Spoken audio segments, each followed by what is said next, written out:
ආයිබෝවන් මගේ ආදරණීය පුංචි දුවල පුතාලා හැමෝටම අද ශෂීනන්ද සූදානම් වෙලා ඉන්නේ ඔයාලට කතන්දරයක් කියන්න නෙමෙයි.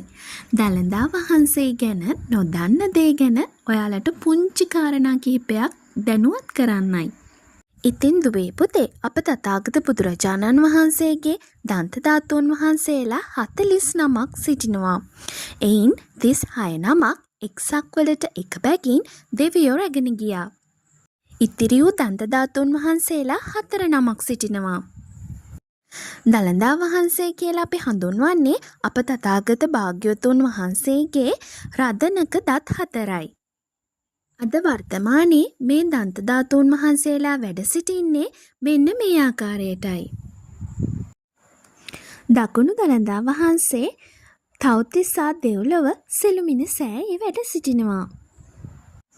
තවත් දකුණු දළදා වහන්සේ නමක් සෝමාවතී සෑයේ වැඩ සිටිනවා.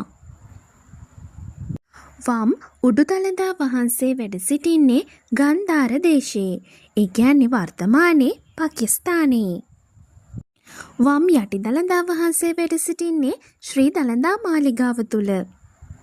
මේ දිනවල අපිට දළදා වහන්සේ සියසින් වන්දනාමාන කරන්න අවස්ථාව ලැබිලා තියෙන්නේ. ඉතින් දුවේ පුතේ මේ දුර්ලභ වූ අවස්ථාව ඔබත් ළඟා කරගන්න. ඔබ සැමට දළදා සමිඳු පිහිටයි.